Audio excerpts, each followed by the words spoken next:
Skyrim Special Edition hit 2 billion downloads, surpassing the Legendary Edition, making it second only to the amount of reasons why all my relatives think I'm such a disappointment. After such a milestone, I believe it's only fair to look back at some of the mods that got this game so far.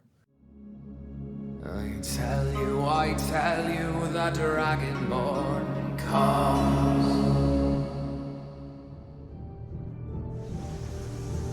First, we have Skyrim Flora Overhaul. This mod completely changes the terrain of Skyrim, adding 18 new tree models and over 60 new grasses and plants. The original version of this mod will bring taller trees and much more energy to the greenery of northern Tamriel. Snowy trees will now bend if carrying too much snow, and you can further the personality of the environment by pairing this mod up with some of the other mods by the same author. To add even more grasses and plants, you can get Skyrim Flora Overhaul Summer Edition.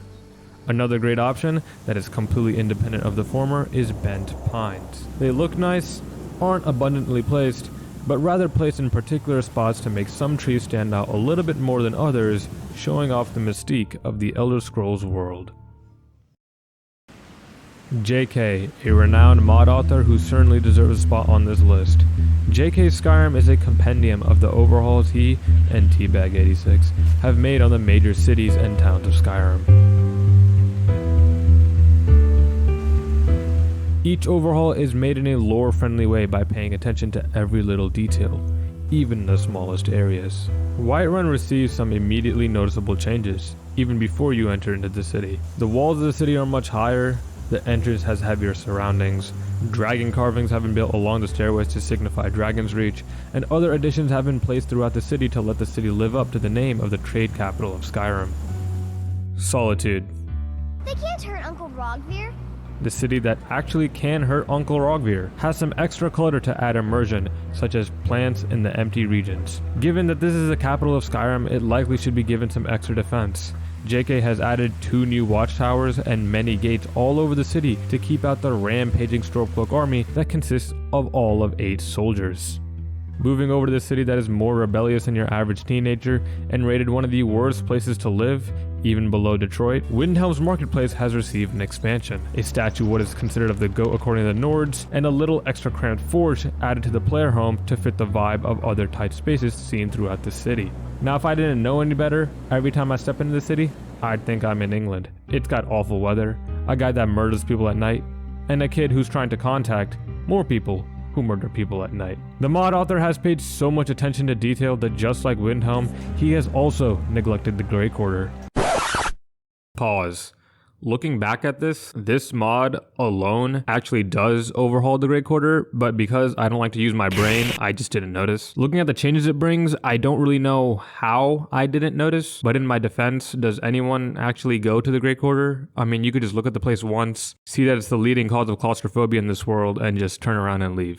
If you want a more detailed snow quarter, then you'll want to pair this mod up with Capital Windhelm expansion with Sin Gaming's patch. Just note that this mod has more patches than Genghis Khan has kids, so make sure you got the right one. I could go on and on about the additions of this mod, but that's going to take a brick. Just note that you'll have something new to discover in nearly every town and city of Skyrim if you decide to install this mod. Need something? Yeah, I need your gumpy ass to say something different, which is exactly why Relationship Dialogue Overhaul is the next one on this list. This mod adds 5,000 new lines of dialogue, so NPCs don't say the same line over and over again, and restores some cut content. It also changes the way NPCs react to the player's reputation and past actions. So for example, if you were to commit war crimes against someone on a casual Tuesday, then you best believe that you are now an op. They are not gonna like that. My wife died. That doesn't actually happen, but I wish it did. RDO's primary role is to make people who hate you even more, and vice versa. That's how it works in real life, I think. So once you install this mod, it should sound something like this. 21, can you do something for me? If you say some dumb stuff to someone, then they're probably not gonna like you, making it kinda immersive.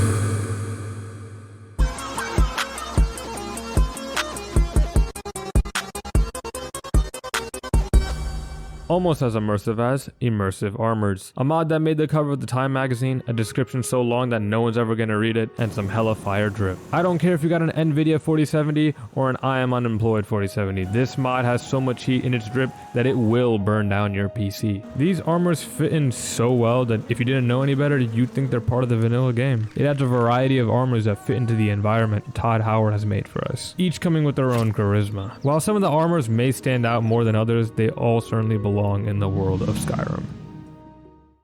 Water. My favorite drink. Also needs some heavy improvement in this game. Realistic Water 2 aims to overhaul water to be more realistic, because a lake does not have the same moves as an ocean. Different bodies of water will have different colors depending on their location, and will now come with new sounds. Coastal waves will now crash with higher resolution and a superior animation, and rain ripples won't slide across the water surface. It's got much more than what I just mentioned, but it's easy to see why this mod is one of the most popular Skyrim mods of all time, as its overall package is quite comprehensive. While this mod does remind you that you are dehydrated and you need to drink water right now, the next showcase portrays a fine addition to your spell collection.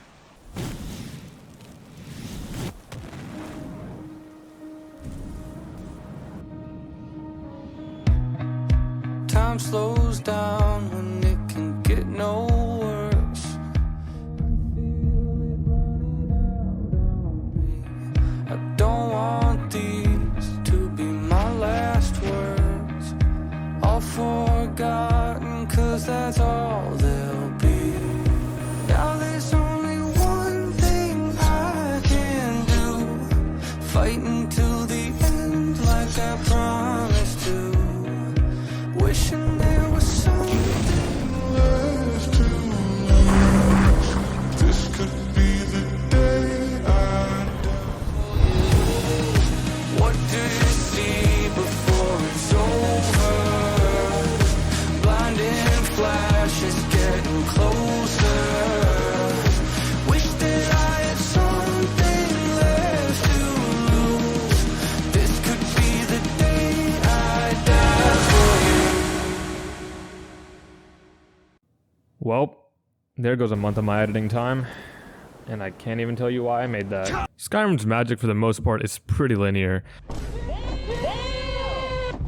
It can feel emptier than the promises of your average politician. Apocalypse introduces some creative spells that are pretty creative. Whether you're looking for an increase in power or trolling capabilities, this mod has it. It comes with over 150 more spells, equally spread over all of the schools, with none of them going over the top. Well, at least not most of them. The greatest thing about this mod is that it opens up completely new playstyles, such as a full-on alteration mage, or perhaps combining a thief with some of the more exotic spells in the illusion branch, which is in my opinion the most approved upon school. So, illusion, huh? Yeah, my mother taught me a little here and there, not the sort of stuff you'd find around Tamriel. Seems it's gonna be a long ride, I might as well tell you whatever I know. In exchange, I'd like to not be shouted apart by your voice. Let's start off light. They say knowledge is power, right? My mother used to tell me, perceive that which cannot be seen with the eye. Don't know where she exactly got that from, but I'm guessing that's why she taught me how to see through the eyes of another. This one might confuse your enemy more than anything else, but I guess it's up to you how you use it. This grants you and your target invisibility. The catch? Well, if one of you breaks the invisibility, you'll swap places. Might be a little cruel, but I guess when we're up against someone who wants to wipe all of life to fulfill some made-up prophecy, anything goes. This one takes the one I taught you earlier a little further. With a little more concentration, you can take control of their body. It'll feel like there's two consciousnesses in one. Not the most comfortable feeling, but it can get you out of rough situations. Just don't use it on me. This one might be a little tough, but it's definitely worth learning. You can become invisible just like your regular invisibility spell. However, the moment you break the invisibility, you gain it right back. They'll never know what hit them. This might be the greatest intro of all time. Hey, you! But hot damn, I cannot be bothered to sit through this 10-minute intro, which has a 70% chance of giving me the most immersive Skyrim experience every time I get a new mod setup, which is immediately after the last mod setup that lasted a grand total of 23 minutes. That's why Skyrim players over the years have loved an alternate start, allowing you to choose your backstory, whether it be in a bandit camp, a vampire, or a faithless Thalmor dog. Or you could just choose a vanilla intro anyway. I don't know why you would do that, but hey, you do you. In human nature, we got fight or flight, but apparently in Skyrim we only got fight. It could be a vampire attack, a chicken, whole ass dragon, but you bet your life savings and more that Bellator is coming to scrap with his steel dagger. He does not miss an opportunity like this. He also doesn't survive. The moment any potential threat shows up within a 200-meter radius of the city, that's their call. Here we go! That's their bat signal. You mean a group of ancient vampires who have the capabilities of mass genocide just attack the city, and you want the guards and this random guy who tears multiple dragons apart for fun to handle the situation? Bruh, no way. Now's the time to show everyone what I'm made of. Go away. You're not the real hero. I am the real hero. If you die, who's gonna buy all my garbage against their will? This is why Immersive Citizens has gained so much traction over the year. It improves the overall AI of citizens to make them react like humans. Their behaviors will vary on their job, relationship, and where they live. They will now have set sleeping and eating schedules, and even have their own free time in which they can partake in various activities such as shopping at the market or having a drink. If it's snowing or raining, NPCs will take shelter. In combat, NPCs will evaluate the situation before they jump to their deaths. If they realize they have no chance, which they usually will not, they will try to run to a safe location. There are a lot of rules that determine the NPC's overall behavior. After all, this mod is a result of more than 6,000 hours of work. That's like more hours than I've existed for. Yeah, the math checks out. All in all, this mod is definitely the greatest AI overhaul there is. A quality world map. This mod is just incredible. Simple, elegant, and has options. If you don't got this mod, then you're either playing the game wrong, or you just don't got Skyrim. It's got detailed mountains, roads, and textures, so it states exactly what it does. Now I'm gonna be honest, the perks of Skyrim, they're actually not that bad. But Ordinator, perks of Skyrim, sure does make them look pretty mid. This overhaul grants completely new abilities to the Dragonborn. They may not necessarily be character defining, but they definitely add some much needed depth. The face of the mountain, your heavy armor rebounds the attacker's strike, potentially knocking them to the ground. Dova Zulan, your words become stronger. Use your experience, and you will be able to carry the power of 2 shouts within one. But remember, Dova, use the power in the way of the voice. Go astray, and you will end up no better than Alduin. As you can see, pairing this mod with Apocalypse will revolutionize the game. And as stated before, it opens up new avenues for Skyrim. Static mesh improvement is one of the basic needs of a graphical improvement mod setup. It improves the 3D model of countless items, whether it be architecture, furniture, or landscape. And if you happen to be worried about it, this mod will likely not affect performance at all. It has over 30,000 placements, changing the texture of hella items that were just glossed over. If you're looking to make your environment look better, then you better not miss out on this one. Racemenu gives you a menu to change your race, and some extra added customization. See any crazy character customization? See that Skyrim player that couldn't talk to girls so decided to mod girls instead? There's a 99% chance that this mod definitely played a part in it.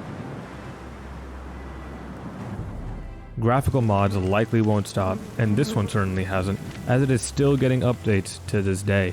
Skyrim Parallax by P. Fuscher gives high-res textures for cities, dungeons, clutters, landscapes, and much more. It's mods like these that keep on pushing this game to new heights. Even though it's a graphical mod, the environment feels more immersive and has been given an injection of life. The textures to change the greenery of Skyrim's lands are nothing short of amazing. The stony grounds, the dirt, the wood on the buildings, absolutely stunning through and through. Now at the number one spot, I don't really think this mod needs any introduction. This mod is a prereq for around half of the site, but just in case you don't know, SkyUI Overhaul is the user interface of the inventory menus. Now the main reason it's so needed is because of the mod menu it provides, allowing you to customize your mods. Given that mod customization is huge, which is the reason for this video, I think it's self-explanatory as to why it is so popular. The Skyrim modding scene has only gotten stronger and stronger as time went by. There will always be new mods to use, and whether you're into immersion, graphics, or gameplay, there will always be a Skyrim for you.